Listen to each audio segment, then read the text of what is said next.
Hello, everyone. Welcome to the pre-show of the Codex podcast. As usual, I am your host, Sonny Kruger. I'm joined by my co-host today, Sal, my pal, the Slab Guy. What's up? What's up, Sonny? How you doing, bud? I'm doing good, and I'm excited. As you can see, I've got this Yes. same Batman shirt on again today. It seems like I've been wearing it, but we're reviewing a Batman story, Oh Detective yeah. Comics Mm-hmm. 826, Oh, Slayride. there you There you go. go. That's Yeah, a wicked cover. that is. I love. Yeah, I think there was a time when Detective Comics were doing covers like that, and so Mm-hmm. many great ones. But that one. Yeah, good story, Oh, oh, and sorry. here, Go ahead. things were going fine. The weather looks like spring's coming along, and even though I had filming, I'm almost done filming a series about a series, and then suddenly the snow came. Mm, So maybe it got me in the mood for a bit of a eh, something to do with Christmas, because this one's called Sleigh Ride, but definitely. it's more like set around the time, but it's not so much about like Christmas and Santa. But Mm, okay. yeah, so Very good. Oh, one and issue. before we kick everything off, Beast is actually an X-Men, not an Avenger. Just want to put it out Mm. there right now, and I'll even put it in the chat so when Richard comes on or joins us, Beast is an X-Man. So now anybody that joins the chat will see that. We'll literally see that. Well, there you go. So, it's pretty interesting that you mentioned Beast and Hmm. X-Men and Ooh, Avengers because there's I something think later when we get to some news. yes, Yeah, we got quite a lot of news today. And we'll get to that during the rundown. Also, right. we got Variant Insanity. And Hmm. Sal, since this is an episode you're on, you'll lead Variant Insanity, and then you have which one is slabbed. Which one is And slabbed? you'll Yep. also be you'll also be having the 5 statements for right or wrong. So I put you to work this week. You Yeah, you're know. like you've got a light week. You're just gonna sit back and relax and just guess. So I was like, I can Just, relax, try, I'm just doing all the heavy lifting this time. yeah. And then too, also, which I'm excited about, is that you made the new intro. A new intro for the F list. So New intro and new outro for the so I, F list. so I haven't even seen it. So I might be the most excited person about it. So Yes, I'm looking forward yes. to it. Here we go. Oh, Jamie has popped on here to say Pieces of Avengers. Sorry for the confusion, ladies and gentlemen. Sal forgot his meds this morning. So let's just go ahead and block Jamie out of the chat and blocked. But you know what? I'm glad Jamie's here, Jamie. There was something that happened. It's March, so a friend of ours, Keith, had his birthday. So it made me think 20 years ago, our friend Keith had a birthday party. So I was there, and he introduced me to this. We were teens at the time, to this other teen named Jamie Wojcik. Yeah. And I was like, this is somebody with issues. This- And he was thinking the same thing about me. But you know what? We became friends that day. 20 years later, quite a few good things have come from our friendship. So, Jamie, happy 20 years of friendship. so Here's to the this, next 20. this is your friend anniversary. That's what you're saying. Yeah, 20 years. That is nice. Very good. Yeah, like I said, has led to some great things, like Codex. Yeah. Where did you get that sticker? Oh, you know what, Sal? I think you do know. Hey, I would think that you know be? this site. Oh my God, the Codex Station. Brought to That's you right. by our IT guy, Uncle Gary. Yep, You can sign www.thecodexstation.com, so you can get cool things like a Codex sticker, or or like that, T-shirts or that hoodie behind right me. there. Yeah, yeah, yeah. I see it. You can see all our pictures, our bios, see what we like, see what shows we're on, and it even has a listing of all our socials. So if you That's want to do right. our socials, all you got to do is type in at the Codex Station, and you'll find us in any social media. But we just Yeah, want to give them to you. That's all we want to do. yeah. As Uncle Gary says, we're dripping with the socials, and why nothing Hey, better than to give them to you. that's right. I love that line. It's a good line. Yeah. So good stuff. Like I said, always feel free to check us out. And like I said, so since I was here for today, hey Booge, howdy Hey, Boosh, Booge. thanks for joining, buddy. Yeah, like I said, so today, of course, is Wednesday, so it's the Codex podcast, and tomorrow is Comic Character of the Week. That's right. We are going to be covering Preacher. This was Uncle Gary's choice of the week.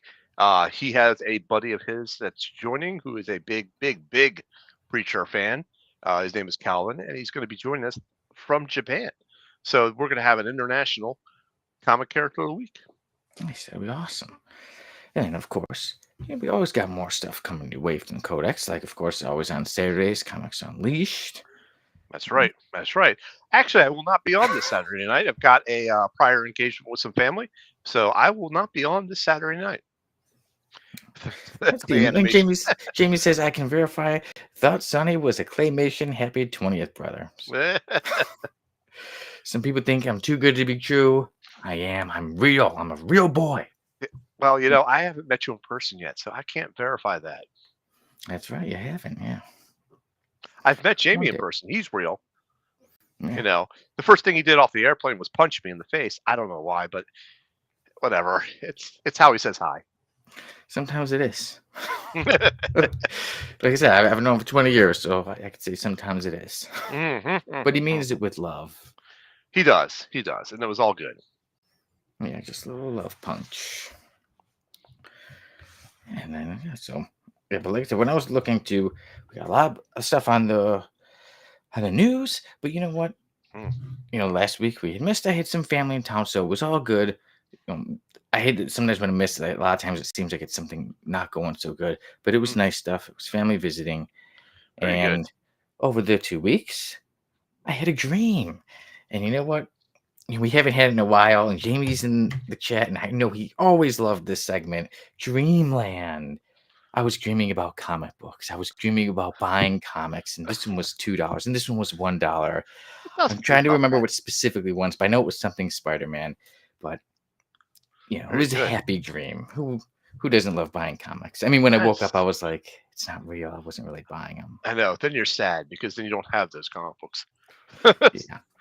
Sal, have you ever had any comic book related dreams? Oh, every night. Every night. This is it just depends. If I'm dreaming of DC one night, am I dreaming of Marvel one night? It just depends on the situation. Yeah, and then surrounded by slabs coming out. We know Venom. It's Venom. That's my guess. You're dreaming about Venom. Speaking of a little bit symbiote action, or maybe a little bit symbiote action on One Is Slabbed tonight. Just so you know, be prepared for that. Yeah, I'm excited because, like I said, Sal, it's only one time a month when we do Which One Is Slabbed. It's when you were here. That's right. That's right. And I can actually tell you what the variant was for last week if you want to know. Because I did save it. I did record it. Sure, we'll jump on that then. Yeah. I didn't upload it, but it was Silverhawks #2. And what was...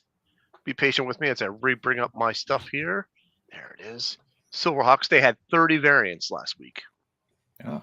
Silverhawks is, let me guess, is that Dynamite? Of course it's Dynamite. It's always Dynamite. Hey, there's Mr. Keith. He's joined the chat. Welcome, Mr. Keith. Hey, happy Wednesday. Happy Wednesday. Happy Hump Day. Mike. What day is it?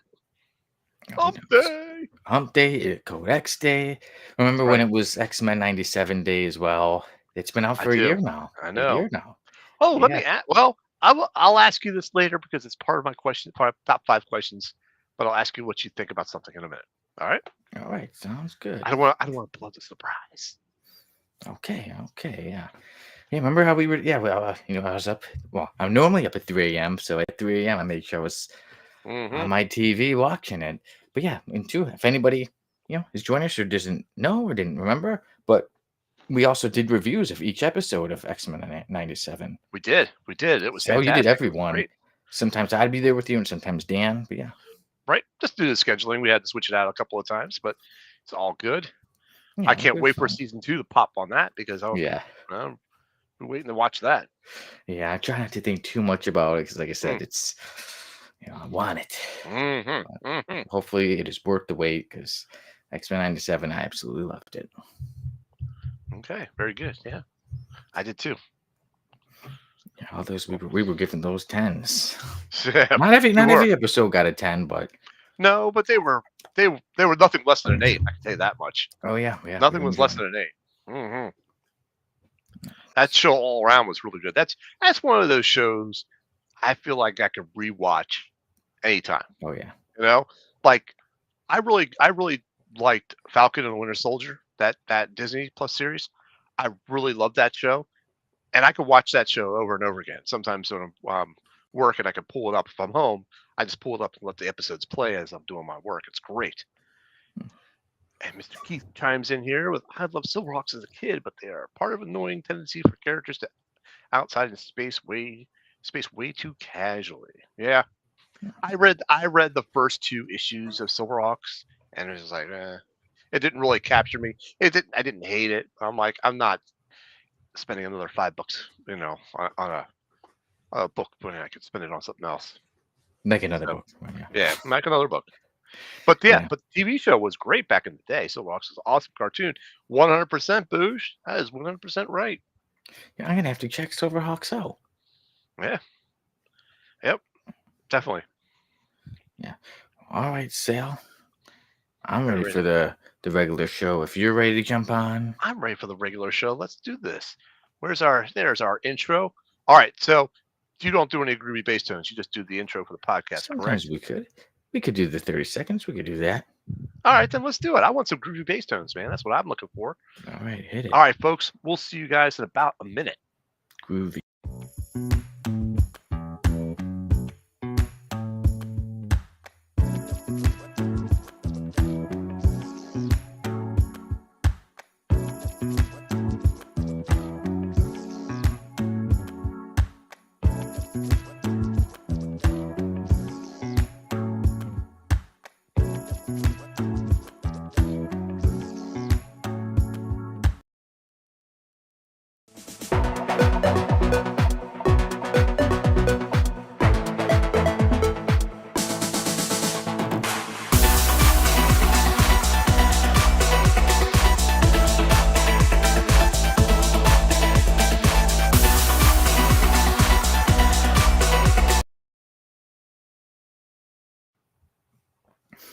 Hello, everyone. Welcome to the official episode of the Codex Podcast. I'm your host, Sonny Kruger. I'm joined by my buddy, Sal, my pal, the slab guy. How you doing, buddy? I'm doing really good. Love It's that intro that you made, but I think you might be taking a bit of credit. It might have really been Uncle Gary who made yeah. that. I'm still on Uncle Gary's thunder there. It was really him. It was really him. He did that. Yeah. So before you hop in there, I have to post this from Mr. Keith because he posts a really good question here. Ooh, who do I want to fight, Thundercats or Silverhawks? Hmm. I would just put my money on Thundercats because I don't really know Silverhawks, so I'd more like to hear what you would have to say. The Or anybody in the Thundercats, I think, would audience. win, but I'm gonna go with Silverhawks because I never really liked the Thundercats. You mean you don't like all those variants? Oh no, not all the variants. I'm basing this off the cartoons now, ladies and gentlemen. The cartoon shows individually. So I'm gonna go with Silverhawks. Okay. All right. Yeah. So yeah, we had a fun pre-show. Like I said, me and Jamie mentioned how it was, he was in the chat, mentioned how it was our 20-year anniversary of friendship. We Yep. had Dreamland talking about dreams we had. And we were talking, just chatting with everybody, seeing what we've got going on in the show. And even too, when it came to how how we did not have an episode last week, Sal talked about what was the variant that had the most variants. And that was, like I said, Silverhawks with 30? 30 issues, yeah. 30. 30 issues. From So Dynamite. yeah, no surprise to Dynamite, but yes, we will be having Variant Insanity this week. And since this is Sal's episode that he will be on, we'll be having another segment of Which One Is Slabbed. He'll also be doing the 5 statements for right or wrong. Today, we will be reviewing Detective Comics 826, Good issue. Slayride. Yeah, that's a great cover and a great issue. Yes, it is. So, and a quick one too, in case anybody was gonna quickly read it or go through it before we get on to reviewing It's it. They've got yeah, time. It's a yeah, fast one. it's definitely like a one-shot thing. You don't need to have pre-knowledge of anything other than know who the players are, and that's it. Yeah, and we've got the F list, which I'm very excited about. Sale has made there's a new intro to it and a new outro to it. Yeah, we've got a Right. certain troll joining the F list today. Ooh, nice. But before that, there's a random panel of the week, and somebody would do anything for peace, even eat poop. Yes. Who's this blasphemy? Yeah. Yeah, he's mad because he used my full name. He did. He said Salvador. He didn't just say Sal. Yeah, that's right. Use my full name. That's right. You know, Whenever you were growing up in an Italian household, whenever you were in trouble, you got your full name read to you. If you got your first, middle, and last name read to you, you knew you were in deep, deep crap. yeah. Well, even too, I mean, I know they're a fictional family, but look at the Godfather. His name was Santino, but they all called him Sonny. That's right. And that was almost Santino, but then my parents thought, wait a minute, if we're just gonna always call him Sonny, just put his real name is Sonny. So There you I go. was almost Santino, but I am Sonny Kruger, the one and only. But we've got a lot Yes, of stuff ahead of us, Sal, that we even said in the pre-show. We've got a lot of comic book news. we do. So I will get Tons. us started off with the All rundown. right, the rundown. Here you go.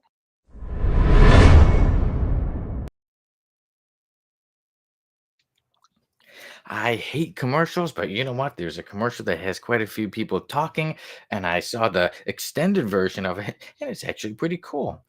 You can just call it Batman versus Bateman, where you see Patrick Bateman in this commercial like he's Batman, and you see Batman in there. You get Two Face, and you get the Joker, and you get Poison Ivy. You get so many in there.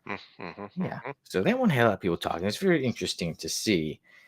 But speaking of DC characters, there's a new comic book series coming out, 4 issues, and it's called New History of the DC Universe.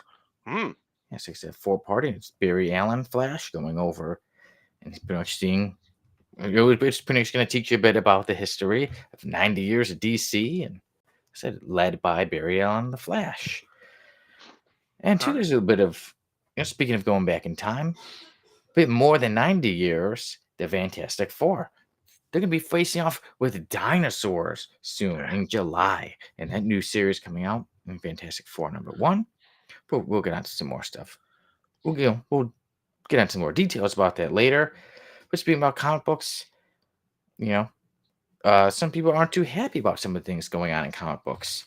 For instance, Gail Simone, she's been Yep. talking about fridging claims and Hmm. saying that writers in the past they were going through things like divorces and breakups, so that's why they would, as they say, put the women in the fridge. So she's been getting people a bit upset with that. She's stirring the pot a bit. I can tell you that much. Oh she's definitely So, stirring the pot. yep. And I could see both sides of that equation very easily. But I mean, are we diving into that now, or are we gonna wait till later to dive into that? Let's get into somebody else who was talking trash, Let's do it. and that's Graham Nolan, who is one of the creators of Bane, and he saw how Bane looks in Absolute Batman, and he Mhm. said that he called it a terrible abomination. Yeah, I actually, I actually used the quote because we have a private chat that we send things to each other with, and that Bane picture popped up. I should probably try to download it, and get it on here and see, Wait, what did he show it. say? But I said, he goes, "I'm a zit, get it?" And it's a line from the movie. I'm not sure if you're old enough under it to know it, but if you know that line, you'll know what I'm talking about. Let me I'm see if I trying to can remember. grab that while you're talking there. I'm trying to remember the movie though, but yeah. So yeah, Graham Nolan getting some people upset too with that. You know, you don't have to like it, but that was pretty mean to call it a terrible abomination. And then there's there's a bit of rumor mill, some gossip for you, some Hmm. tea, and that is that there's going to be a new Power Rangers series, and that is going to come Yes. out on Disney Plus. It's going to be a reboot. So, and then obviously once that comes out, they'll see how successful it is, and then see if Disney Plus goes forward with more Power Rangers series. And also speaking of series, well, it could be in a movie, but Sergeant Rock. A while ago, we mentioned that Daniel Craig is he's no longer in talks of playing Sergeant Right. Rock, Right. but somebody else is rumored to possibly be in the talks to play Sergeant Rock, and that is Colin Farrell. Yes. Now, we know he's done an amazing job as the Penguin, as well Cobblepot, but how would he do as Sergeant Rock? Mhm. I have that picture Ray and queued up if you're ready to see it. This is the Bane picture. Here we go. Here, let's see that Bane picture that Graham Nolan called, and there it is. There he is. Yeah. So yeah. He It's said, as horrible. he said, as the designer slash co-creator of Bane, this is a terrible abomination. And I have to agree with him 100%. Because it is the thing with the tiny head and the huge muscles. I'm not really a fan for that. Okay. Yeah, Yeah, right. Bruce says, yeah, why can't people realize Absolute is basically DC's ultimate universe, completely different world? And 'Cause I do get that it's different styles even to like the Batman. When I first saw the picture of Batman like that, I was thinking like, "Ooh, this isn't so good." But I was hearing that the story is really good. Yes, the absolute Batman story is good. I like it. So there you go. Yeah, and one thing is they do say art is subjective. Hmm. As Mr. Keith says, "Why is Bane's head so tiny?" I do wonder that though. Like that Tiny, is tiny head. it really is a tiny head compared to the huge muscular body. But I guess they had to make Bane somehow bigger than Batman. Yeah, I Batman was gonna was say already big. all the venom like stopped right here. It's not stuck at the neck. Everything bulged out. Yeah. So yeah, so Graham was not too happy with that. Yeah, I can understand why though. I can understand. Hmm. Yeah. So that was it. We got that picture, and then too, there's also been before we get onto some stuff we were already mentioning. Before I forget, one thing that has a lot of people talking today is that a lot of the cast members were announced for Avengers Doomsday. There's a big list on that one. And yeah, a big one. Where shall we begin? You know what? I think we shall begin with something, a statement you said in the pre-show. You said Beast is an X-Man. I did. It's because Beast, he is. Beast is set to be in Avengers Doomsday. Yes, he is. Yes, he is. And Kelsey Grammer is playing his voice. If you actually watched the Marvels movie, which was the last Miss Marvel type of movie, I'm not sure. That's only been two, right? Thank God. Yeah. That second, it was a horrible movie, but at the very end, you get to see a cameo of Beast. I'm not sure if they're going to go forward with that design and CGI look, but it was pretty dead on accurate, I think. But I it was think it Kelsey. seems like they'd go with Yeah. that. It was pretty cool looking. Yeah. Yep. And the voicing it is going to be Kelsey Grammer. Yeah. Bruce says, I've actually not seen it, but again, it's an alternate take. And I totally agree with that, Boosh. I understand that. For story wise, yep. Totally true. Yeah. But yeah, so many announced for Avengers Doomsday, though. So it's looking like they're bringing back most of the characters. Yeah. Beast is the one that unites them both. Mr. Keith, Okay, Mr. unites Keith, I'm the going X-Men with and that. Avengers. I'm going to use that line on Uncle Gary next time I see him. I say I was ready. Yep. But yeah, there was quite a few X-Men characters, and I noticed more of the actors and actresses mentioned were the ones from the original X-Men trilogy. Hmm. So yeah, like Ian McKellen and Patrick Stewart, and then too Right. we get the members of the Fantastic Four of this new one coming out that were mentioned. Hmm. My guess is that it's going to be like this. It's going to be what was the Fantastic Four? Their cart that they used. What was the technical term? But The some of that Fantastic Car? The the, Fantastic Car? the Fantastic Car, yeah. So Hmm. I think they're gonna use that somehow to be traveling, and they're gonna be checking out some of these different universes, and that's how we're gonna see so many of these other characters that have been mentioned. Like Hmm. I said, like a lot of those One, older X-Men series. one of the podcasts I watched, I forget which one it was called, but they broke it down frame by frame on the trailer, and you can see in one of the pan shots, there's Reed Richards drawing up on his board or doing equations up on his board, and the far left side, you see what looks to be like an Einstein Rosen bridge, like they've been discussing with Thor. Mm, So pretty cool. yes, yeah. There's many possibilities. Yeah, next year, right? Yeah, next year. Yep. Hmm. Avengers Doomsday. Yeah, that's 2026, I think, summer of 2026, if I remember right. Yeah. I could be wrong on that, but I know it's 2026. Yeah, I said so. Everybody, it seems like this year there's a lot going on with Superman, right? Because the Superman movie, Hmm. Hmm. and then And Fantastic Four is also Fantastic Four as well. Because that's to say, yeah, next year maybe even we'll see maybe some more Avengers things, more Doctor Doom things. But already this year has gotten started with some Doctor Doom and Fantastic Four things. Like hmm I said, that Fantastic Four series talking about them that they're going to take on, um, dinosaurs and everything. As you he's talking geeks he- is. he's going to be in an Avengers movie, but he's not an actual Avenger in the movie. So I think it's a tall tale sign saying that I was right the whole time. So So we got thank you, Talking Geek. By the way, great cover today on Comic Character Day, Talking Geek. So good job on that. Thank you. So there's got to be some kind of codex bet or something that if Beast, he's got to announce, like if he says I'm an Avenger or if he says I'm an X-Men, Oh, that there's would got to be be something. that Codex has could to do be some kind of that big could be bet. the doom of me if that doesn't go my way. We got to do something with the yeah. But with the Fantastic Four series, so they were saying that it will be by that the writer will be Ryan North and the artist will be Humberto Ramos. Or Oh Ramos. yeah, Ramos, he's good. Yeah, Hmm. and he said I've been lucky to illustrate many of the most iconic superheroes in the universe, but this book felt different from the start. The weight of history and legacy of these characters lay upon your shoulders, no matter who you are or how you've worked in this industry. And now, thus, this Fantastic Four series is a new book following June's Fantastic Four number 33, which will be the conclusion of North's current run. And then Hmm. it will start with back to number one. And that North has also said, that Ryan North has also said that this book comes in the middle of our One World Under Doom event. So you can be certain that he plays a role in those first few issues. And after that, we've got science mysteries, monsters, and trips into space. And obviously, as we said, they're going to be fighting dinosaurs. Nice, nice. Can't wait for that. I think I'm gonna pick that series up. You know, give it the Yeah, that first could be arc to fun. see if I want to keep going with that. Yeah. And speaking of other series coming out, the one where it is the new history of the DC universe, it'll be by Mark Waid, Jerry Mhm, Ordway, and mhm. Todd Knock. They will be the ones to present new history of the DC universe. You can pre-order it. Well, actually, you can already pre-order it now. It's Yeah, going to be March 21st, so it's past that. So you can pre-order it now. And the series is set to come out on a Wednesday and a Codex Day, June 25th. that's cool. That is cool. Yeah, and Mark Waid did say that he said this is his dream project. Yeah, I like Mark Waid. He does good stuff too.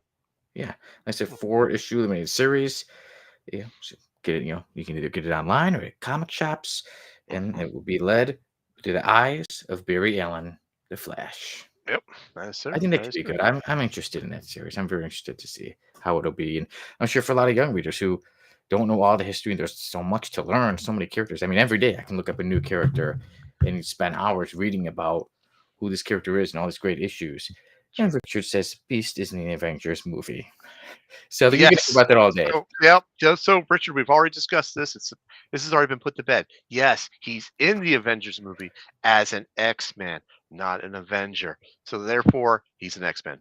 Case closed. The defense rests.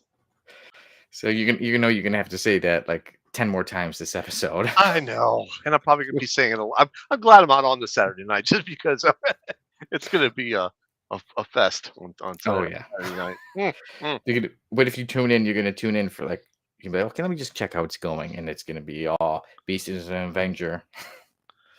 Autumn Geek says, yeah. Finding is Graham Nolan only said he didn't like the design of the version of Bane. True. Well, Yeah. Mr. Keith's Yeah. got something in there. And Mr. Keith says, yeah, in this new revised DC history, Bill Finger gets credit for creating everything about Batman. Good one. But I'm Richard, now excited this for it. this is this is Richard's response to my comment. Okay, just so we know that's He clear. said, Okay. boo. Mhm, He mhm, booed you. mhm. He booed you, Sal. You got booed on the show. I know. But at least It's you not a didn't show get done right. booted. I know. Yeah, you didn't get booted. Mm. You haven't been fired in a long time. I know. Jamie wants to, but he needs me too much. And then too, well, I need it for this one because yeah, the whole which one is slabbed. How would I know? I would Yeah, be guess. My guess is as good as anybody's as to mm, which ones you got slabbed. that's right. But yeah, any other ones there's a lot. Any others we wanted to focus on with our Well, comic news? the Gail Simone one I wanted to touch a little bit because I honestly, for this one, I see both sides of the equation, and it kind of leads to one of my questions I'm going to ask in the five right or wrong ones. And yeah, I think a lot of writers pull from personal experiences and personal trauma or personal issues going on at that time, and they kind of write that into their story or how they, you know, how they're feeling. I think they kind of write that in there, and that can be good and that can be bad. Like Yeah, the reason the whole fridging incident, I think was okay because um he designed that way. He wanted her to be killed that way to give that was like character motivation or character building, for Kyle at the time. So I don't think it's because he was going through anything. I think he had that plan from the start. yeah. Ron Mars did say On yeah. Mars, yeah. We're talking about yeah. Green Lantern when Kyle Rayner's girlfriend was major force killed her, and he Mhm. found her body in the fridge. And Ron Mars did say before that was kind of he made the character Mhm. for that. He knew from the beginning she's going to be his That's girlfriend. She gets killed. It's devastating for him. He realizes that Kyle Rayner realizes that being Green Lantern isn't all fun and games. That it is dangerous, right. and your loved ones could get hurt. So and Exactly. that was something that was special. That was within the Mhm. first 3 issues that had Kyle Rayner in it. So Right. Right. yeah, Right. New And yep. Dawn. We reviewed that one. Ooh, almost 100 episodes ago, somewhere like Yep. that. Yeah. Yep. I remember buying that issue off the shelf. Mm, Wow. I was a little kid when that one came out, but yeah. as an adult, got the trade somewhere over there. Somewhere in that stack. Yeah, but Yeah. like Very you good. said too, I think sometimes for us writers, and I write. Feel free to check out my writing, Sono the Writer on There it is. Wattpad.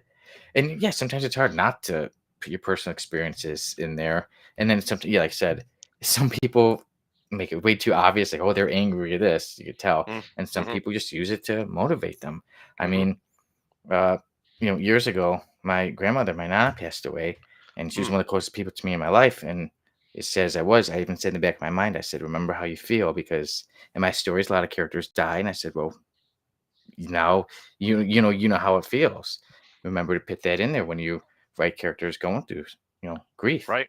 Right. And then sometimes there's the old saying of people say, hey, you should only write what you know that works except for a certain amount. I mean, Right. science fiction, when you're creating things in other worlds, Right. In the we universes and have stuff to like use that. we got to use Right. that imagination that we've been Right. given. So I don't think it's so much of they're going through a divorce, they make the women die. Sometimes it's also too that Mhm. whole, like, we're the men we're supposed to save. And also a lot of male writers, maybe we picture ourselves as the main character, or we see it from a guy's point of view. Maybe with more female writers, they'll put more stories with more of the women being the lead, and finding Mhm. their boyfriends or husbands in the fridge. Who Yeah. knows? We'll see. Yeah. Very true. And I'm very jealous of your writing because I always thought that I could write a book and I can never get my thoughts coherent enough to put down on paper to coalesce to a story. So I can never ever do that. want you ever want advice, feel free, you know me. I know. I know. But I wouldn't even know what to ask. I wouldn't even know what to ask. You know?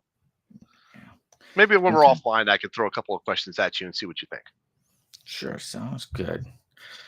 Yeah, and then too, sometimes I just write them down. Sometimes they come out. Sometimes I think it's a little note, and it turns into this whole huge trilogy. And Hmm. sometimes I write it, and 10 years later, I still haven't used it. But hey, who Yeah, knows? Maybe it'll get used in another story. yeah, very Or true. every now and then, I've had some, and I'm like, these are kind of similar. I can mix this into one story.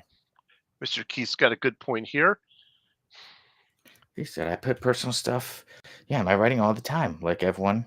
The trick, I think, is how far away you are from it, or is your take on it undercooked, essentially. Very true. Yeah. Very true. Well, that kind of eliminates one of my right or wrong questions, but I'll still ask it when it comes time. All right. And yeah, too. So there's a lot going on, a lot of stuff to be excited about.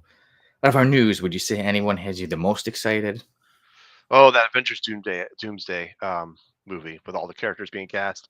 Um, that's just amazing. I mean, it's almost overload. It's almost overload type situation. So Yeah. I'm at that brink where I'm like, oh my god, I'm so excited, and then I'm gonna get a little farther. I'd be like, oh god, this is gonna suck because it's too much. You know? I was looking, and then I'm like, wait a minute, should I look? Should I try to be surprised? But it's gonna be kind of hard to avoid certain things. Right. Avengers. What's the Avenger? Richard said, yeah, I wrote a comic, Oh Avengers Beast is always an Avenger. God, Richard, come on, man, cut me some slack, buddy. Hey, if after the movie comes out, there It's may be something there might be some that comes out like that. Yeah. determination there. Hmm. Yeah. One of these days, one of the picks we may have to review a book where Beast is, and one of the times when he was an Avenger. Right. Maybe. We'll see. Another What are you time. looking forward to the most? What are you excited about for the most? You know what I think? The new History of DC Universe series has me pretty excited. But like you said, also Avengers, Doomsday with all the characters, the ideas. Oh man, what could it be? What could it be? So movies wise, yeah. Avengers Doomsday, but I'm also very excited, like I said, about the new history of the DC Universe series. Mm-hmm. Yeah, Yep. 4 issues. They didn't say how long it is. Like if it's going to be, because yeah, well, because there's a lot of history. It almost makes you wonder: are they going to be 50-page comic books? Are they 80-page? Or are they going to be the regular, like around 23? I Mm-hmm. just I see them being a bit longer. Yeah. Yeah, Yeah. I see that too. yeah. So we will see about that. Mm-hmm. Mm-hmm. I say June 25th. June 25th. When's the Fantastic Four? Is that the June 25th? Is Fantastic Four? That's June 25th is the history of the DC universe. Oh, for the comic. And But that sounds like the same time frame as the Fantastic Four movie. so yeah, I gotta look on the movie because I know that Fantastic Four, the one that's gonna be issue number one, is gonna be July. I know Superman's July 11th. Right. So the movies are coming out earlier. It's like they're just like a month earlier from that. Mm-hmm. Yeah, So Talking Geek says history of DC Universe sounds exciting. That it does, Talking Geek. That it does. yeah. And the Fantastic Four movie is July 25th. July 25th. Okay, so I was a month off, but okay. Yeah, so you got Superman the 11th, and then 2 weeks later, Fantastic Mm-hmm. Four. There we go. Yeah, so we're gonna Awesome. have to be weird that month. Either I'm gonna have to take some trips to the theater, or somehow try to avoid some spoilers. I'm gonna be sick. I'm gonna be sick those couple of days, and Yeah. you know, I'll be Yeah. sick, and I won't be able to answer the phone or talk or anything. That is insane, Sal. Mm-hmm. But that's not the only thing insane. What else do we have that's insane? Variant insanity. Variant insanity, ladies and gentlemen. Last week it was Silverhawks because we didn't have a show last week, so it was Silverhawks at 30 issues. Do you think it gets broken this week? Hold on 1 second. Let's get that intro. Here we go. Stand by. That's dang.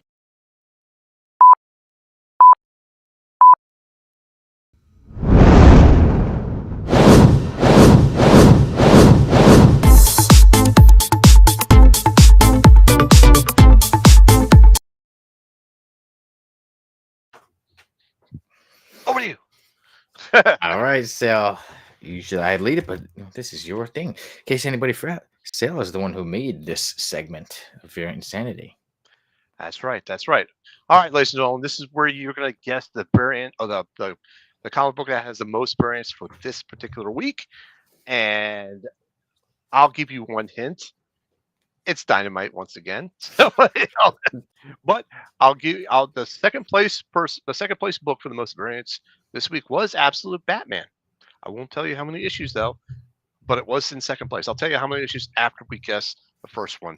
So, ladies and gentlemen, put your thoughts in the chat on what variant is the most this week. Richard has already started off with TMNT. All right, Sal. Always a good guess. What's up? I was doing some. I was looking. I'm like, let me look up. Richard is a very, very long number. I was like, okay, what comic books came out this week? Boost said some Dynamite. You know what? And I was looking, and then I said, okay, there's this out, and then I saw there was a Terminator when they came out. Oh But yeah. then I saw Vampirella. Okay. Number one. I'm gonna go with Vampirella. All right. All right. Anybody in the chat else want to take a guess? We got TMNT from Richard. And Boo just said some Dynamite book. So he's just kind of throwing a big blanket out there, and hopefully he catches it. All right, so let's go ahead and give you guys the countdown. 10. Oh, Boo's up. Boo said Flash Gordon. That's a good guess. That's a good guess. So we go 10, 9, 8, 7, 6, 5, 4, 3, 2, 1. All right. The comic book with the most variants this week is Vampirella. Number one. Here we go. Volume 8. This is Legacy number 676, if I'm reading that right. But yeah, new Volume 8 just came out this week. Number one. How many variants does she have this week? Well, we should leave that cover. That's a great cover. That is. But I saw there was quite a few covers, so I try to see because I saw there was quite a bit. I'm gonna go with 48. 48.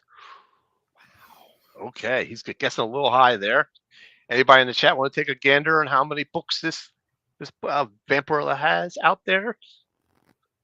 I'm gonna give you a hint. She's wearing the same costume the whole time. Boosh says 17. All right, Boosh, good guess.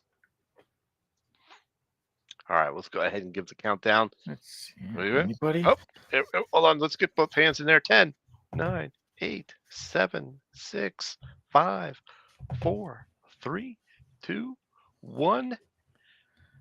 All right. She had 40 variants this week. Oh, Talking Geek came in with 21. I probably should give you guys a better delay. I'll promise to try to do that next time.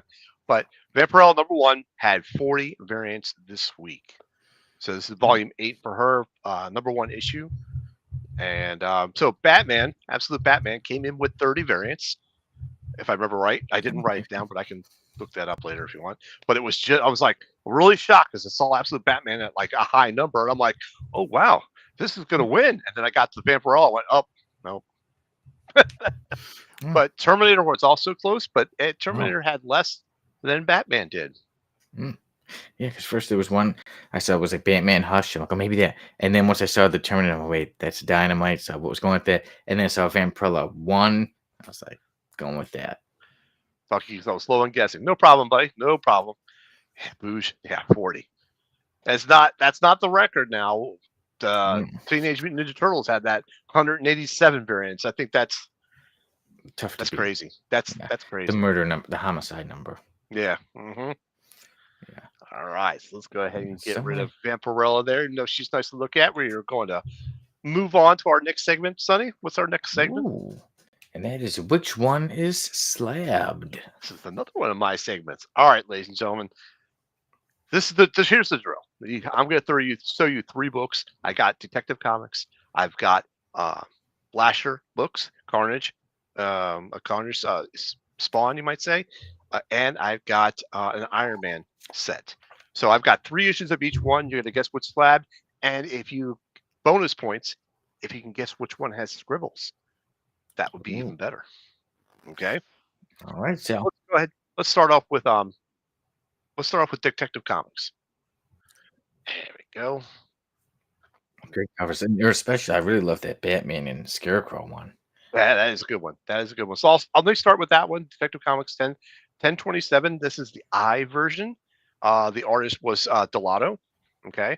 The center one is Detective Comics 1070, the B cover, and that was by Ivan Reyes. And then that one on the left, which is an awesome cover, by the way, is 1074, the B cover, and that was by Kelly Jones. I'm going to go Detective Comics 1027. 1027? Okay, the one with Scarecrow. Scarecrow, yep. All right. All right, ladies and gentlemen in the chat, go ahead and shout out your book if you want. We're going to have to take notes on this because we're going to go through all 3 sets of slides. So just take note of that, Sonny, that you guessed the 1027 one. I will not forget it. I want that one now. I look at that and I'm like, that's a great Richard cover. Just went ahead and said Venom. So yeah, you're right, Richard. You're right. All right, so let's go ahead and jump to the next set of 3. Oh wait, there was a chat there that I lost. Wait a minute, hold on. Mr. Keith also says a 1027. Very good. All right. By the way, any of these books would make excellent slabs, to tell you the truth. Yep, the one on the Talking Geek says the one on the right. Okay, so he's also going with 1027. Very good. Very good. So, yeah, any of these books, I would have all 3 of these slab, but alas, only one of them is. Same here. All right, so let's go ahead and jump to Lasher then. Lasher. All right, so the first one there on the left with the white background. This is Lasher #1, the H version. The cover artist is David Nakayama. The middle one is 1G, and that's Lucio Parillo. And then the far right one is actually the A cover, and that is cover artist by Skan. I'm going to mispronounce this. Sirsawan, yeah. Sirsuwan.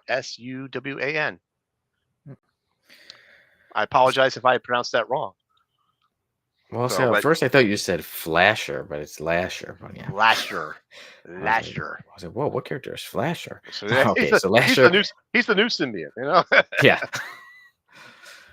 Oh man, I'm gonna go with the middle cover. the middle cover. That's the Lucio Perillo one, the 1G. Gee, All right, we got so many people in the chat here. Let's see if they guessed anything on this one. Let's see. Boosh is up first. He says the middle one. Okay, he's going with that one as well. Mr. Keith also is going with the middle one, and Talking Geek is going with the middle one. All right, guys. Okay, everybody's like solidarity tonight. It's all or nothing. yeah. So you can't talk about yourself like that in the chat. Come on, what's up with that? Sonny Kruger is so cool. Yeah, so Sonny Kruger so cool. Very cool. Well, Sono the writer, you're right. Sonny Kruger is cool. All right, let's move on to my Iron Man stash. Here we go. So Iron Man, the far left one is volume 4, 1G. The Luciano Vecchio cover. I know I'm pronouncing that wrong as usual. All right, so the middle one is the 1F cover. Oh God, with Marco Chichito. And the far right one is also number 1, but this is the 1E cover, Pepe Lores. I'm gonna go with the one all the way to the left. The first one we got. He's doing the superhero 1G. pose. 1G. Yep. Yeah. That's a good cover. Yeah. Yep. I like that one too. I really do. Would you say it's good enough to have slabbed? Yes. All three of these I would have slabbed. 100%. 100%. So let's wait and see what our esteemed chat members have to say. As we do, earlier today I was getting, I got some. Let's see. Mr. Keith says middle one, but they all look great. I agree. When me and my Boo says far right. When me and my co-host Sal were chatting today, and he sent me quite a bit of things he's got going on. Number 4. Yeah. I am dead sexy, Sal. The funny thing is, all the numbers you gave me, the first one that popped into, like the first one that jumped at me was the word dead sexy. I'm dead sexy. Yeah, so I was sending Sonny some chats today of like, okay, I had a list of things in my head I wanted to tell them, and I always, when I'm telling people like a list of things, I'm like, number 1, this is going to happen. Number 2, this is going to happen. Number 3, I'm dead sexy. I had to throw that in there. Yeah, dude. All right. Yeah. Talking Geek says, let's see. They all look good, but I prefer the left one. I think the middle one was slabbed though. All right. Okay. He's going with the middle one. Mr. Keith went with the one. Bouge went the far right, and you were the far left. Is that correct? Yep, far left with the superhero pose. All right. So let's just go ahead and jump to the winners tab, or the winners slide that I got here. Are you guys ready for this? Boom. Ooh, okay. So I got 2 out of 3, so I'm pretty happy with that. that. So Bouge is the only one that got all 3, I think. Oh, Bouge got all 3. Bouge got all 3. Well, congrats, yeah. No, it's too late, Bouge. You already said far right. He says after a bit more look, I think it's the middle one. Nope, you can't change your answer. You went with the far right one, so you are correct. You got all 3 of them right. Oh no, you actually went with the middle one. No, he ties me. All right, so I guess I have to let it go to you because you're the host of the show. If I was hosting, it would be different. So yeah, you still win, Boosh, but you gotta share it with me now. So you didn't guess which one was Scribbles. I forgot to add that in there because I was trying to make it fun. So do you see the 2 yellow covers? Yeah. Those are both signed by the artists. So nice. Mm-hmm. Yeah, awesome artwork from everyone. Yeah. Yep, and I love that. I love that missile Iron Man with all the missiles coming at him. That's just awesome. I was looking at the one with the superhero pose, but I'm like, is that one more sales style? And then I still went with the other one though. No, it's fine because honestly, all 3 of those I would have slapped. Yeah. Also, all the comic covers today just showing they were all great. There we go. Well, thank you very much. Good job, everybody. This has probably been the best guessing everybody has done. Everybody with the solidarity on the Scarecrow cover. Yeah, that one. Everybody went with solidarity on the Lasher one, I believe, and then people were split on the Iron Man Iron cover. Man, But yeah. that is awesome. Good job, guys. Good job. Your no prize is in the mail. You'll get it. You'll get it first thing in the morning. Personally It's delivered by invisible. Yeah. that man right there. You get it invisible version of me. Yeah. Hmm. But before we jump on to right or wrong, you know how we were talking about how you were how you doing that dead sexy. There was an episode I had missed, and Sexy.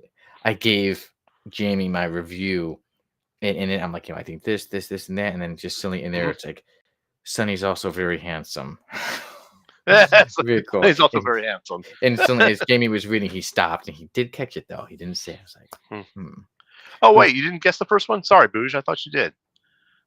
Oh uh, well. All right. Then you only got two then. so, trying I to answered the first make me one and it not the came in winner? late. Mm. Well, see the thing about Booge, I didn't reveal the answer till the very end. So if you guessed late, that's okay. I still count it. In my book, you're still good. All right. How's that sound? Yeah, it's all good. All right. Speaking of things that are, some might say you were right in doing that, Sal. Some might say you were wrong. So that brings us to right or wrong. And Sal, you got the 5 statements for today. Okay. So let me start off with the heavy, deep one question first. When writers are writing into the story their feelings, is it right or is it wrong? Is it good or is it bad? Let's go with that. Is it good for the story or is it bad for the story? What do y'all think? I say right. I'm going to say right too because I'm going to say it's more right than it is wrong. Yeah, Okay, because I understand personal feelings do get in there, but I think it's more right when people do write with their feelings, and it's almost like a musician. You know, he's up on stage, he's playing something because he has to play it. It's in his blood. He's got to play that out, right? But then it hits the crowd. The crowd starts singing it. They get into it, and it kind of reverberates back to him, which makes him play even more.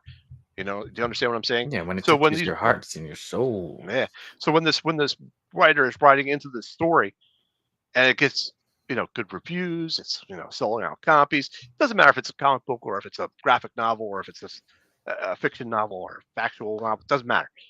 When it gets good reviews and it sells out here and there, that kind of goes back to the writer and fuels their drive to write more. So that's why I think it's more right than wrong. Yeah, like I said, it could be like sometimes someone, let's say, has a bad view of, let's say, a certain kind of people or something like that, and then it Hmm. comes out, wait a minute, hey, that's too much of a personal opinion. But I think it's good when you can put certain things like your emotions, or Right. you're writing a story about somebody who's a you're a huge fan of somebody, so you're writing a story about somebody who's a huge fan, and you remember how you felt. Hmm. Like, you're like an obsessed Codex fan. And Right. then you write a story about someone obsessed, and you're like, wait a minute, let me just think about how obsessed I am with the Codex station. And you use that to channel your story. Yeah. Bruce says And right. Everyone's going with right. right, feelings are good. That's right, Talking Geek. I totally agree with that. Feelings are good. Yeah. All right, so It that means you're that's my. alive. I know that's my heavy question for the thing for the day. Let's throw in a little fun question. With all the releasing cast of the Avengers Doomsday movie, do you think it's on overload, right or wrong? Like it's too much?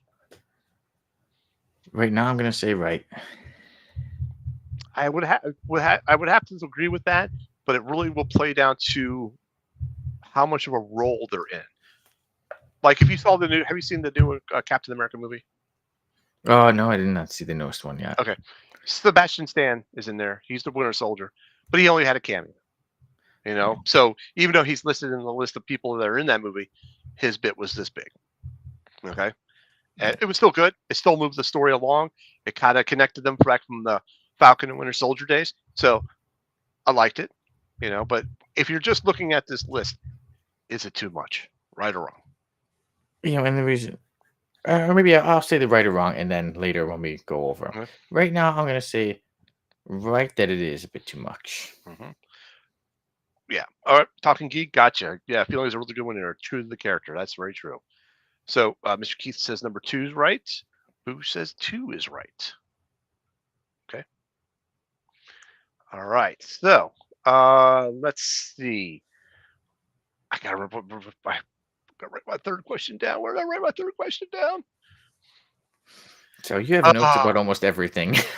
yeah, I know. So here's my another silly question. I may have asked this a long time ago, but I'm going to ask it again. Marvel and DC, I think, have a habit of this. They throw shit against the wall and see what sticks, and then they run with it like they milk the hell out of it. Yeah, I'll say right. Yeah. I think so. Let's kill so and so off. It didn't work. Bring him back. Let's try this. Yep. It But I worked. mean, Just go look at forward. Do a bunch of look at it this way. spin-offs. Yeah. Look at it this way. The Hush storyline, the first one, was amazing. It was really good. Why do we You know. why do we have a Hush 2 coming out? What's Yeah. what's more the build on that, other than the fact that, oh, I'm going to capture these readers by riding the coattails of that. It's the Hush 2 story.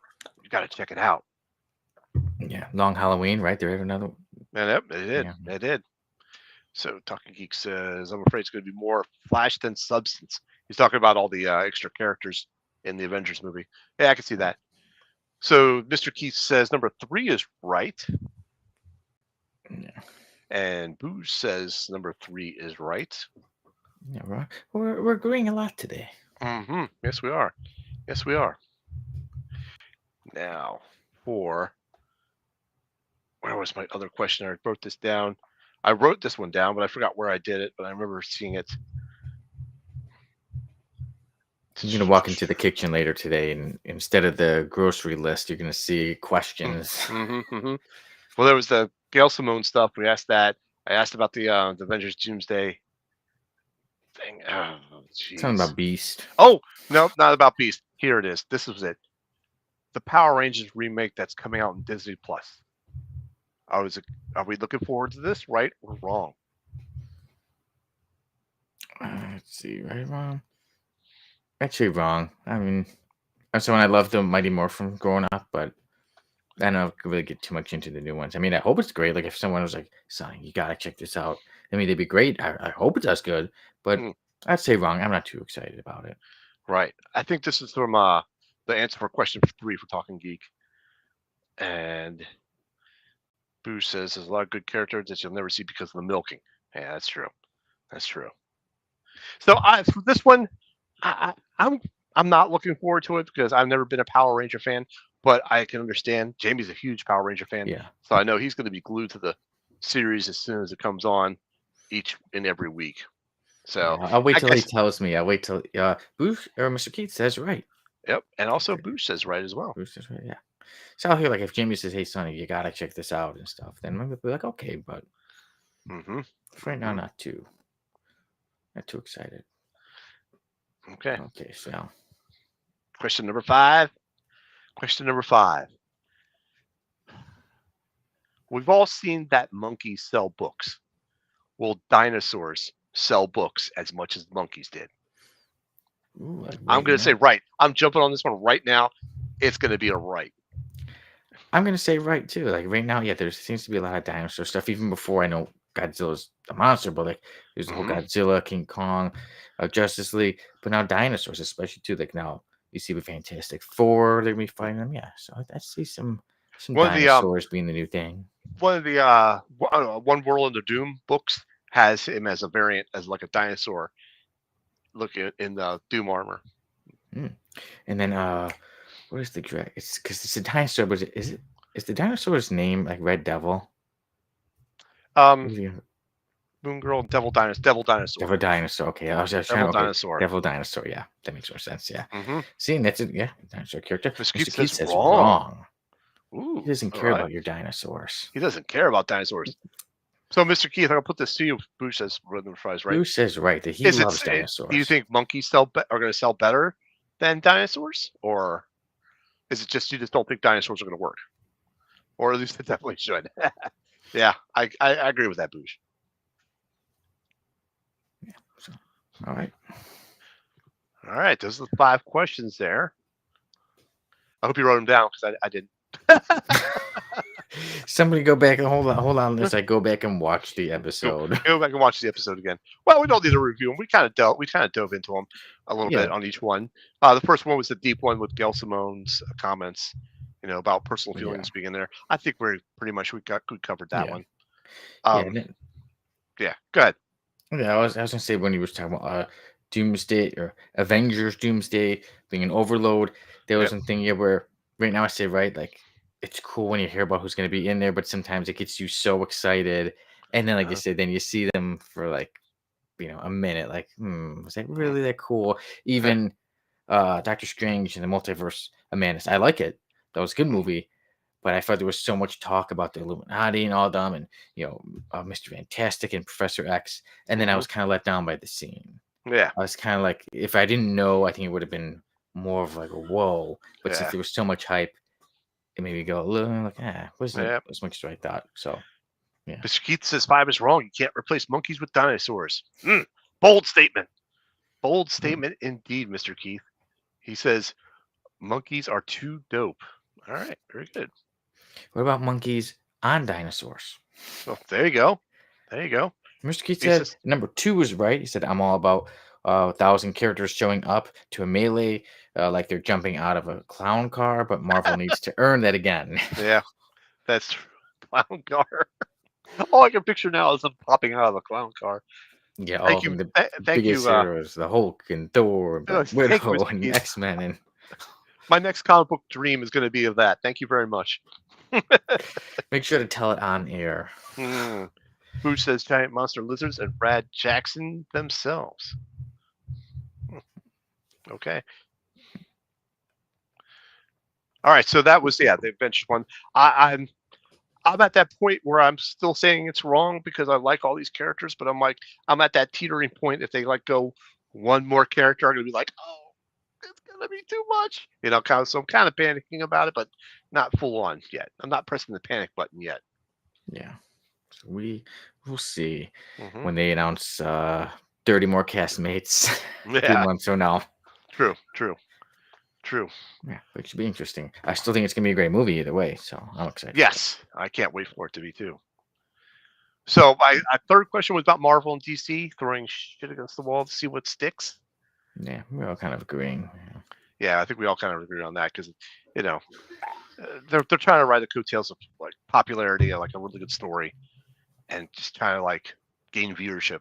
Oh, you missed out on Hush? Here's Hush 2. But if you want to Yeah, catch up on it, here's Hush 1. You know that, yeah, that we type of see thing. that, and oh, the sequels. I mean, even look at X-Men: Days of Future Past. I mean, as much as I love it, I mean, sometimes that's a cool sequel, and then I found out this sequel. I didn't realize how many sequels there has been Yeah, to Days of Future Past. that's true. That's true. Quite a few. Hey, we've got even some reviews here on the Codex Station. We've Right. reviewed it on the Codex podcast. I know Dan reviewed one of the sequels. He's one of his review videos. So it was Hmm.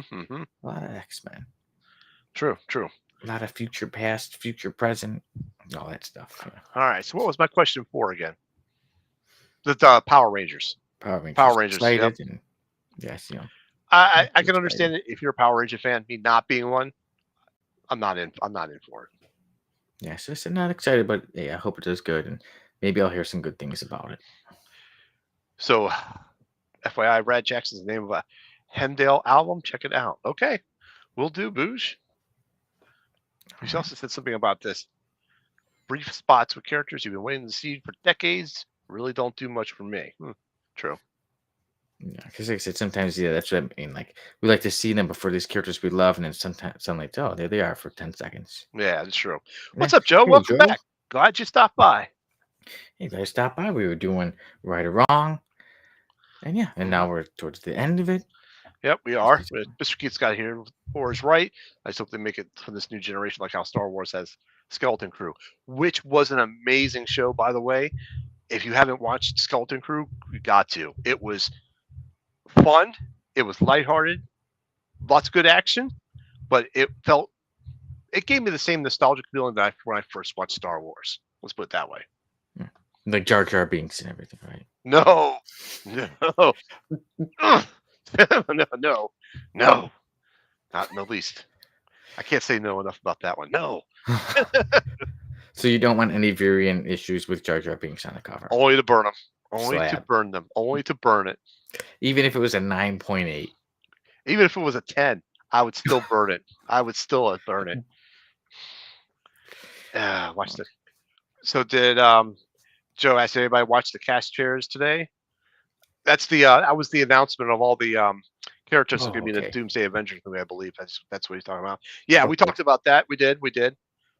Yep, we were happy for Kelsey Grammer voicing the Beast of a, who is an X-Men, not an Avenger. Anyhow, we'll see what happens with that. Yeah. And we still got to come up with a bet sale to see. Like I said, if he announces he's an Avenger, you He's got to with do the something. But if X-Men he says he's an X-Men, people got to give you your credit. Venomized Dan Kelly. Oh, Dan. Venomized Jar Jar. Oh yeah, perfect. Dan, please draw that, Dan. Oh God, no. Please draw a Don't, because Venomized he Jar Jar will. Binks. Don't, because he will. Please. Okay, let's block that because that was a chat we don't need to see. Sometimes Okay. you get bots in the chat. So I thought you were blocking Dan. I was like, wow. no, I'm not gonna I block was, Dan. I was like, Dan's man, okay. somebody really doesn't like Jar Jar Binks. Oh, let's see. Joe says, "Do you think they have the cast to the new X-Men, right?" I don't know if they have them fully. Do they? Yeah, because I wouldn't say they even fool it. Like I said, it's still like an appearance in Avengers, an appearance here. So Yeah. I don't think they've cast them fully yet, and I think these are just going to be alternate versions because the way I feel the story's going to go, it's going to be alternate versions. And Dan says, "It's a foil." Get out, Dan. Get out, Dan. Avengers movie. Bruce Beast is in an Avengers movie Maybe. sale. Have you heard?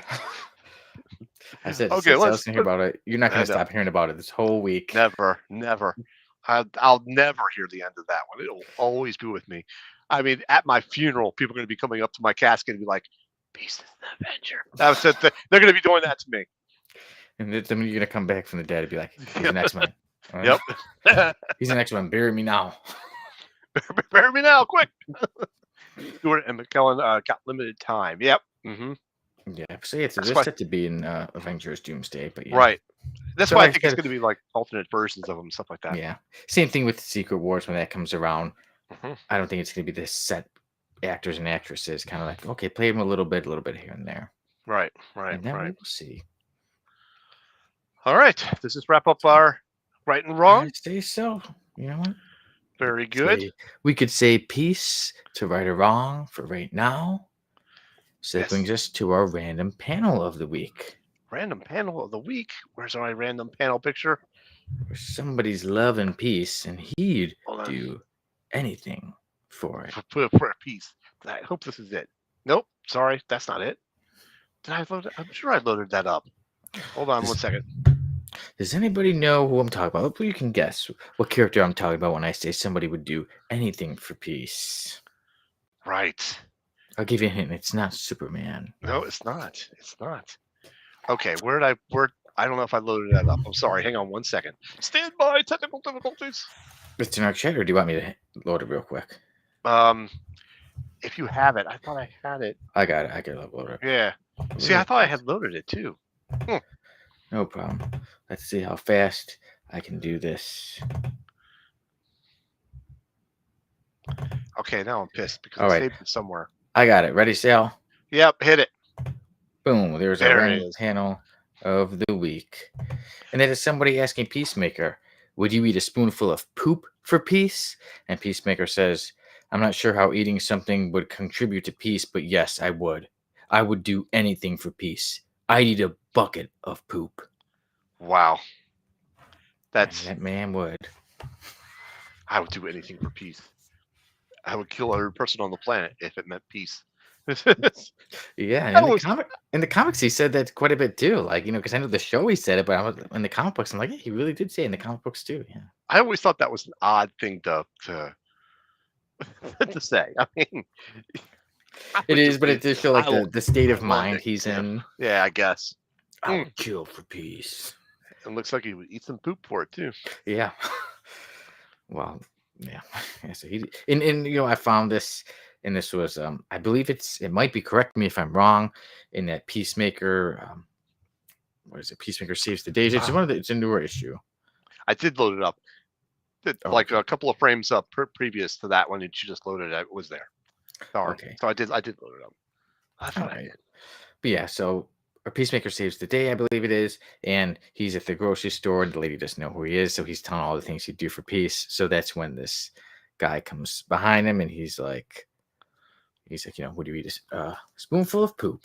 Like he says, he'd do anything for peace, even eat a bucket of poop. Yep. He says, Meatloaf will do anything for love. Mr. Keith But he says, won't. But he won't do that. but he won't do that.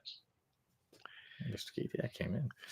So Joe's got a good point here. Channing Tatum was also cast too. So for the X-Men, Remy LeBeau. Yep.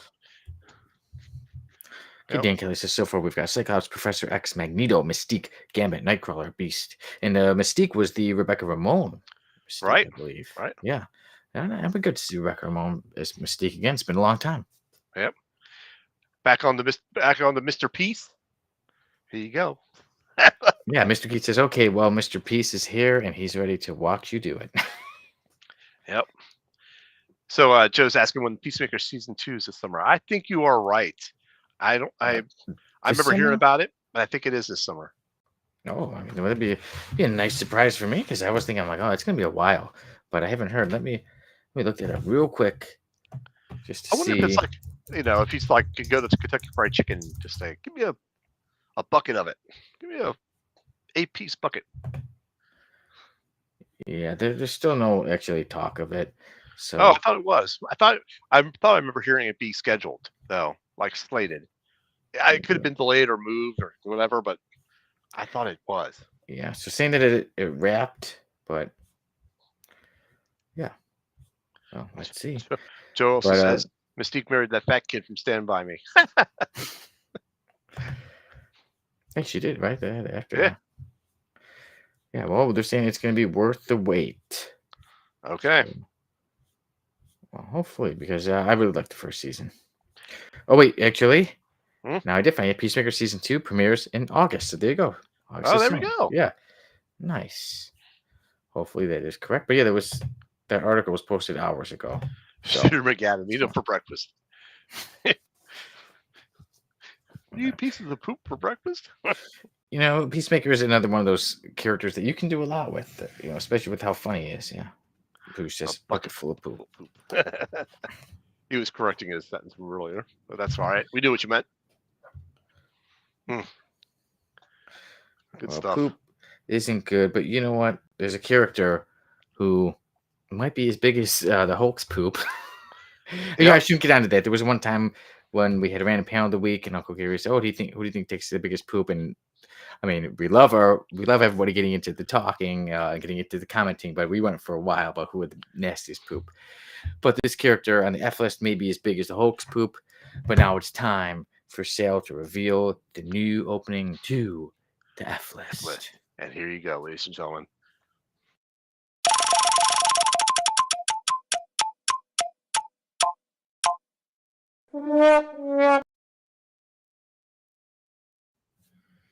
So, bravo.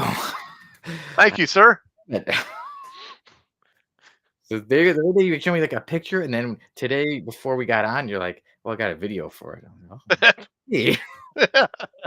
And I have an outro video when we show our character that's going to be heading to the F list. Who is it today? Joining the F list is Bartholomew J. Troll, and there he is in a Christmas special. Mm-hmm. Someone just on the side says, "Yo," as this little troll Wolverine wannabe, and there he is. Look, it even says on top, "Troll. He's 3'4". He's 2,000 years old. He's looking for a good time. Big Ladies, things, look out! Yeah, big things come in small packages." And the troll says, "It's troll time, partner." Oh God! And he's super muscular. Wonder who made him. I was gonna say.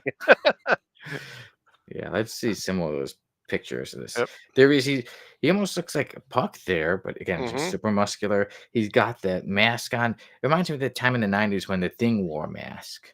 Yep. Yeah. And there we go.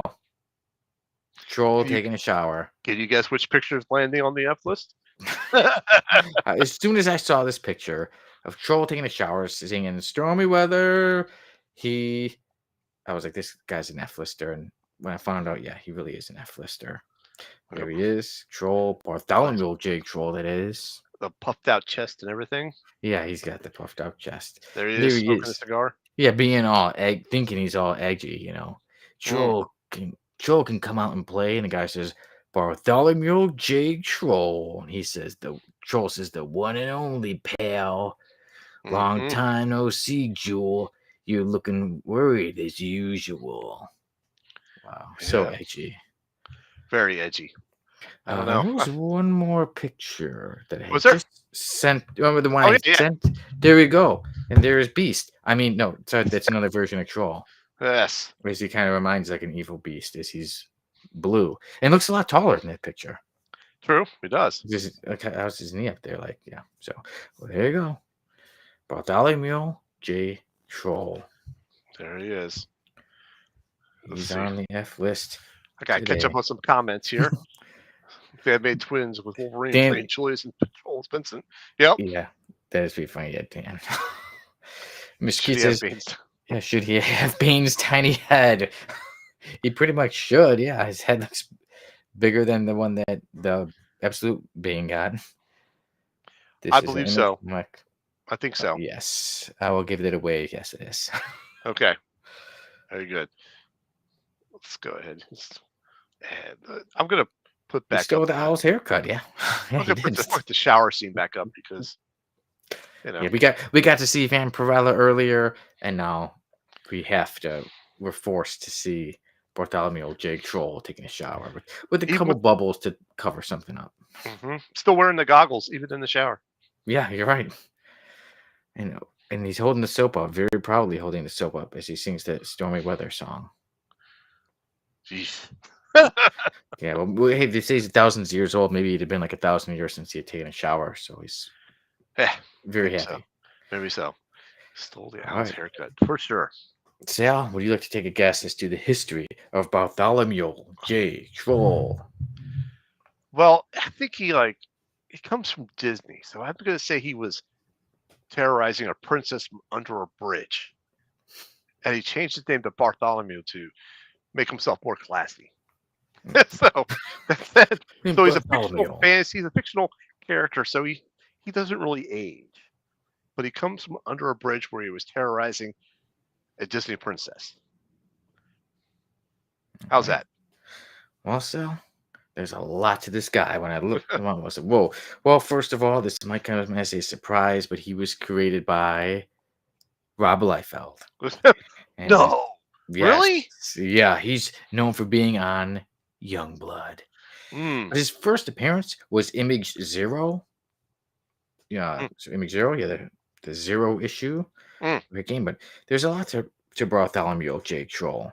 He's Well, he goes by Troll, and yes, his his last name is Troll, and he has the appearance of a troll, but he is from here. You go. I'm getting this from imagecomics.fandom.com. There's a lot to it, but most of what I get is from there. Boosh says, let's see, real quick. Boosh says, Googles make a little more sense in the Goggles. shower than fighting evil at night. Or goggles, yeah. The goggles, yeah. That's true. Googles, but we know you meant goggles, yeah. But well, here we go. So, Bartholomew J. Troll, he was somewhere around the year 1200 BC. Mm, Troll tricked the sorceress Circuit into transforming into a sheep in order to steal her necklace. Around the year 1005 AD, Troll started to he started to he started to wheel a colt to make money in Madagascar, Africa. It earned him his first million before he was even old enough to shave. And as you can see in one of the pictures, when he was blue, when he doesn't shave, he turns into basically Beast. From X-Men. He still the gets evil beast. Yeah, Evil Beast. Yes, he suddenly turns into Evil Beast as he's blue and his furry hair. Yeah, he's all that blue hair, but he shaves it often and then tries to do the Wolverine haircut. It's not Hmm. like there's no way this character could be a copy. No, There's no way Rob Liefeld wouldn't do that. it's troll time, partner. Yeah, it's Troll Time. Yeah, Troll Time. Well, he's been through a lot. Yeah, at one point he stole candy from a vampire baby. He fought Dracula. Mm, During the American Revolutionary War, Troll's presence became known to the American government, and he became a trusted advisor to Benjamin Franklin and many successive American presidents. All right. And then between the years of 1881 and 1888, Troll worked for P.T. Barnum's Circus. of course he did. Yeah. And in November of 1888, he traveled to London. He teamed up with a time displaced Julia Winters and the Max to battle Mr. Gone, who was committing the Jack the Ripper murders. Mm. In 1894, Troll stole some gold from some leprechauns and it took their powers from them. And in June of 1944, Troll worked as a groundskeeper at a ballpark in Florida. When the owner, Jim Jeffries, left to fight in the war, Troll became the coach of a women's baseball league. They became successful enough to go to New York, where Troll was contacted by President Franklin Roosevelt, who forcefully pulled him away from the series to stop Hitler's right-hand man, Otto Weicker, from developing an Say atomic Otto warhead. Wanker? Otto W Wanker? probably was, yeah. Weicker. Yeah, Troll, Quencher. Troll destroyed the facility. And then he got a parade, and his face, he there's a picture of Troll's face was carved into Mount Rushmore. Mm. Yeah, but but it was eventually destroyed. Yeah, Otto reappeared, the guy that he took out. See, Joe says he looks like he could be a buddy of Alpha Flight's Puck. Yeah, That's so my true. guess is he's a bit of a copy, a bit of Puck, a bit of Wolverine, and when he's blue, a bit of Beast. Okay. Maybe Puck might get angry and be like, "Stop copying me." Quit copying my look. But yeah, so there was more. Even after Otto destroyed Troll's face off of Mount Rushmore, he would travel and fight alongside the Jack, a British commando he had hand trained. They helped the Allies in Paris, but something the Jack did embarrassed Troll in front of glory. Later, I guess it's Winston Churchill. It says later Churchill asked the duo to retrieve a secret weapon cooked up by Nazi Franz Volger in Berlin. Troll and the Jack destroyed Volger's Ubernaut project. And then this may be, of all those things, this may be the biggest one of them all. In 1992, he joined Youngblood. Yeah. Well, it's a good thing And he it did. was, yeah. And Alpha there was, height. yeah, Mr. Gates says, yeah, they could form alpha height. Or average height. I'd say average height. But yeah, so it was when it's in November when Bill Clinton won the presidential election. That's when Alexander Graves decided to change up Youngblood. And the first thing he wanted to do was recruit Troll to the team. Mm-hmm. Yeah. Boo says, at first glance, I thought he was giving the Musk wave. He could be that, but he's got some soap in his hand. Yep. It's all And fine. He's in the shower. yeah, and then his powers are pretty typical. He's agile. He's got a lot of strength. I mean, he ages super slowly. Again, maybe like who else ages slowly with that I haircut? don't know. I really don't know. And Yeah, short, yeah. right? It gets him fights a lot, and that's another thing. That's another thing Troll's known for doing. He could use firearms and stuff, but he likes to Fist duke fight. it out with people. Man, he's That such an sounds original familiar. character. I know. It sounds really familiar. I don't know. I wonder if there's another character that smokes a big fat cigar like that. Yeah, and fights a lot, and has like the kind of haircut like that. Yeah. Mm, I don't know, but I would maybe think someone like Hugh Jackman should play Troll. maybe so. Yeah. Joe says, I'm remembering other forgotten image characters in series Boof and the Bruce Crew Gentlemen. Mm. I'll have to look into them, Joe, because we loved having more F-listers join the F-list, and Image seems to have quite a bit of them. There are certain comic books that you could find a lot of characters from. Real quick, Mr. Keith says, who would I recruit first for a team called Youngblood? A 2,000-year-old man. Because Youngblood really describes it. Yes, Youngblood gets a 2,000-year-old man. Perfect thought process. That's funny. That's great, Mr. Keith. Good one. That is, yeah, I do like that. But yeah, like I said, there are certain teams like Youngblood has a lot of F-listers. We know NFL Super Pro. Certain other funny ones too, like Harley Quinn has quite a few funny characters. Or Batman and Spider-Man have had quite a few. Obviously, they have some of the greatest villains, but they've had some of the F ones. listers. Yeah. And also Uncle Gary's favorite from my city of Chicago, Savage Dragon has quite a few F listers. So true. So true. But yeah, so Beast / Wolverine / Puck, or known as Bartholomew J. Troll. He's an F-lister. I say he stays So, what do you think? Boo says he's still spry though. Yep. Yeah, And Dan says, don't forget about Blood Wolf. Blood Wolf. Or damn, like we were talking about Blood Cat. Yeah. They have a huge gun. You know what? I mean, I'm gonna guess he has huge pockets and small feet. Mm-hmm. Dan says he's That's super if he has. cool because his name is Blood in it and Wolf, but it's spelled dumb. Yeah. Yep. So to answer your question, no, that'd be negative. He will not be getting out of the F list. No, he's staying in the F list, and Heavy Flow has accidentally sat on him. Ouch. Ouch. Yeah, Bruce says Savage Dragon rules. Yep. that's right. Civic Dragon next to that. I love how wild it is, all those crazy characters. And you know I love F listers. So when I Yep. see them, it puts a smile on my face and I say, I know who's joining my list. Yep. So we go ahead and shoot this guy to the F list. He's there, and I don't think he's getting out of it. All right. Take a look at this.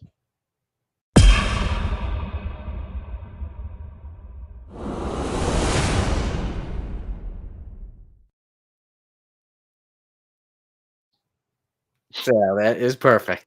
Good job to you, young man.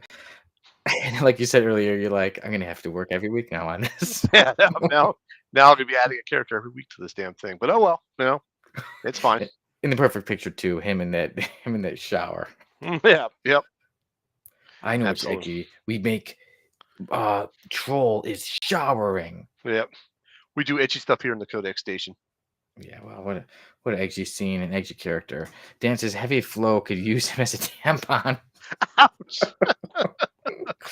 Oh man. That's something I bet he hasn't been for all the thousands of years he's been alive. I think that'd still be the worst torture to him.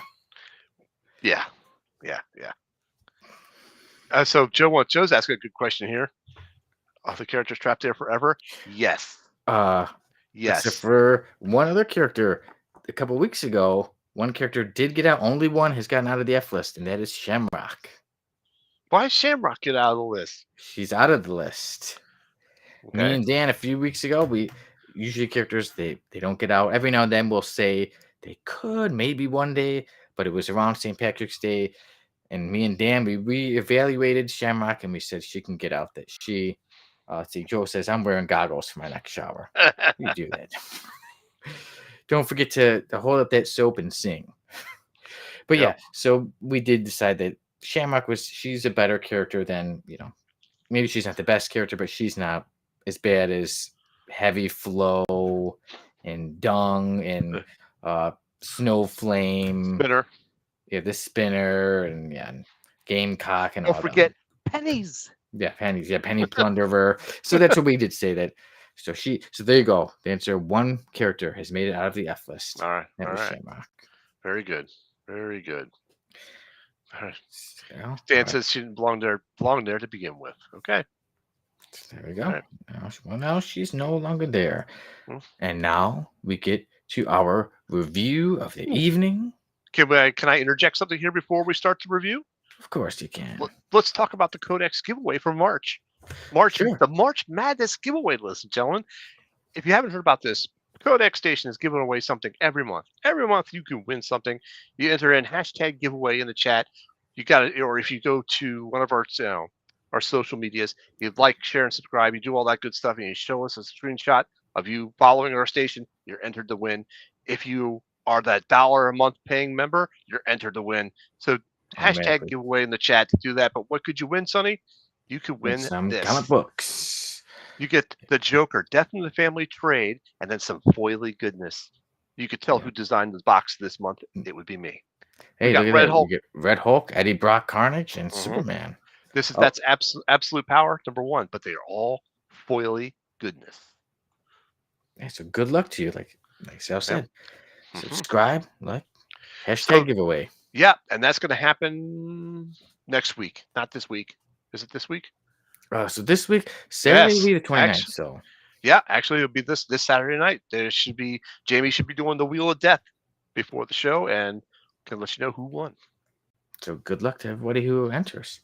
Good luck to you. One click, one little word of a hashtag giveaway, and you can win some of those great comic books. Yep. Uh-oh. Dan's got some fighting words for you first. Hold on. Before we jump into that. Just to make you lad because how dare you, Sonny? It led to a very fun thing. When you first look at Matter Eater Lad, you can't blame a guy for being like, yeah, Ravage 2099 next. You know what? I'd have to read a bit of Ravage 2099, but I will look into it. Bruce says, what a deviant thing to do, Sonny. No, I think he spelled my name wrong. I don't think that's true, Jamie. Well, Matter Eater Lad, you gotta admit, when he's just randomly eating stuff, if that's your first time looking at him, you could make that mistake. Maybe So he so. was almost there, but I was all right. He's not there. Yep. He was like spiraling down for the list, but then was He, pulled out by he ate his way. He ate his way out of it. He ate through the walls and got out. It got out. Yeah, Dan says, "Long live the Legion." that's right. Now we got All right. to get those Legion rings. Yes, we do. All right, Sonny. Talk about the book we're reviewing tonight. Yeah, so that's right. So we're on to the subject. We were talking about DC, right? And then before you tell how you can win comic books, but you know what? Now it's time for us to review a comic. And today we are reviewing Detective Comics 826, Slayride. And we'll start us off with a bit of the credits. I'll just read it straight from the comic book. There you go. And there's the writer is Paul Dini, the penciler is Don Kramer, and the inker is Wayne Foucher. The colorist is John Calix, letterer Jared K. Fletcher, and the cover was Simone Bianchi. Mm-hmm. And the associate editor was Michael Siglain, and the editor was Peter Tomasi. And then, so there we go. Detective Comics 826. And this is a story with the Tim Drake Robin. We see him on the run already. He was stopping a gun dealers, but then there was a gun dealer war, and he got caught in the middle. And suddenly a driver pulls up and says to get in, and he's like, I think it's kind of better than avoiding these bullets. But who is it? It was in that car. It's the Joker, which is probably even worse than all those guys. Mm-hmm. The Joker sprays him, and now we're on now Robin's on a ride. The cover pretty much shows what the issue is about. Tim Drake Robin is tied up for I won't really say joyride, but it was a crazy ride as he's his prisoner, and Joker says, I'm not going to kill you, and he's going to return you to Batman, right? But he's the Joker, and he's up to some sinister things, and he's going to make Robin watch. Make Robin watch him run people over. Like, he hits the guy, and Joker's like, did you see that? He jumped right in front of the car. I should back up and check up on him.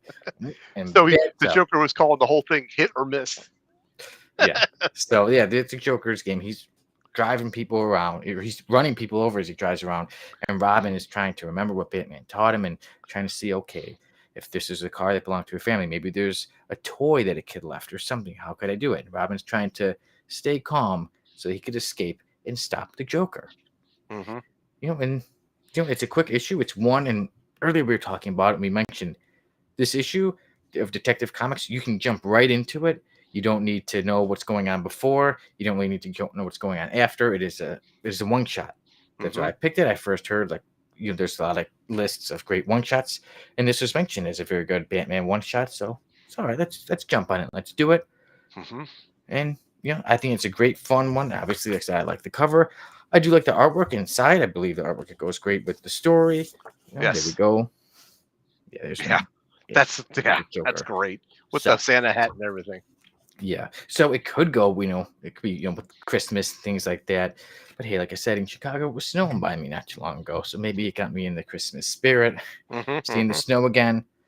Yeah, it's just a fun issue. It is a fun ride, fun to read it, not to be a part of it. I mean, obviously now there's been some horrible, cowardly acts of people actually driving into crowds of people, but this is a comic book, so we get to just read it and just enjoy it.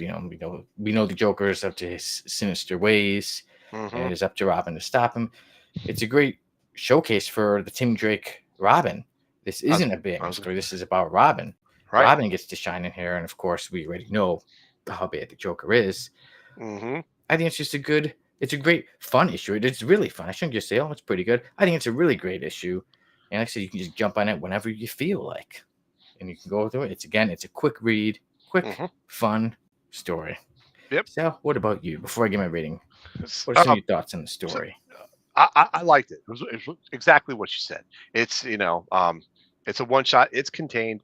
it shows off how Tim Drake is probably one of the best Robins to ever own the mantle, you might say.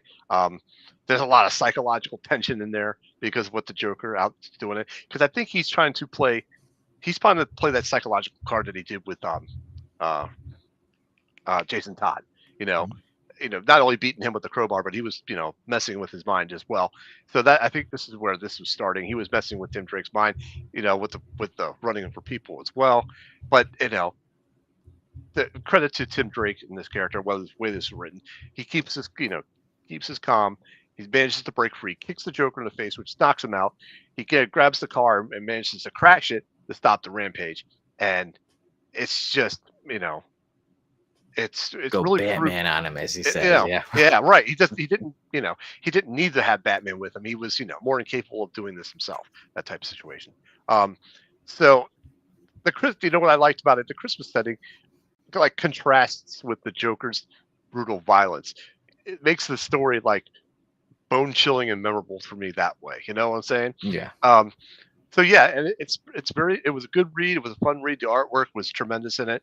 And I wish it could have gone maybe one or two issues more because I was enjoying it that much. But Yeah. being a self-contained one-shot issue, I still liked it. Yeah. And one part I really like too was the ordering of the food in Joker. Yeah. Why this? And he's talking so fast, like, sir, and he's like, I want to speak to your manager. Yeah. But he's the Joker's no Kieran. He's not just gonna complain. Hmm. He is truly deadly, and he shows that as soon as the manager goes up to him. Right. Yeah. So yep. That's how I liked it. It was good. It was a good story. Yeah, I think it's a terrific one. I think it's fun. I highly recommend it.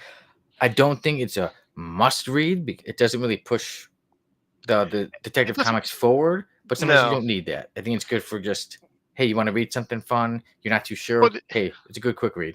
it really. I want to emphasize it really shows how Tim Drake, is more than capable of being a solo Robin, Yeah, type situation. He doesn't need the Batman over his shoulder, or behind him to be his backup. He's more than capable of being the Robin on his own. yeah, yes. Especially, yeah, definitely. If you're a Tim Drake fan, then I think then I would say it's a must read for you. Right, You're gonna right. have a great time reading it. But for Hmm. anybody, I say enjoy it. It's a great, fun one issue story. I think it's terrific. Hmm. I, Sonny Kruger, on the Codex podcast with the Codex Station, give Detective Comics issue 826 Slayride a 9 out of 10. I say it's a Nice, terrific one, and I highly recommend nice. it. Okay, very good, very good. I So, my actually, pal, what do you think? I actually gave it just slightly higher. I Hmm. gave it a 9.5. Oh, well, there you go. 9.5. So, there you go. Everybody, Detective Comics Mm-hmm. 826 Sleigh Ride. Look at that cover. That cover's worth a 9.5 alone. Yeah, they cover his. Yeah, I might even say, yeah, I'd say 9 out of 5, maybe even a 10 for that cover. But I'd yeah, slap that book. maybe in the future. I'll remember that if you use it on your Which One Is Slabbed. If I see Yeah, this, see if you I'll see it be pop like, up, you're gonna be like, episode 147, he Yep, said it. that's right. Yeah, so there we go. We highly recommend it. I give it a 9 out of 10. So I'll go to 9.5 out of 10. Hmm. So Hmm. terrific one shot. I would almost say Batman one shot, but I feel like we should more say a terrific Robin, Tim Hmm. Drake one shot. Yes, true, very true. Mr. Keith says this feels like the plot of Collateral, but then again, all stories are inspired in some way by the plot of Collateral. Very true. That was a good movie too. I really enjoyed that Yeah, there was something I did hear. It's like there's only 7, but movie. there's 7 plots in that they kind of cover every story. Hmm. Yeah. Yeah. By the way, yeah, I said great fun issue. Check it out.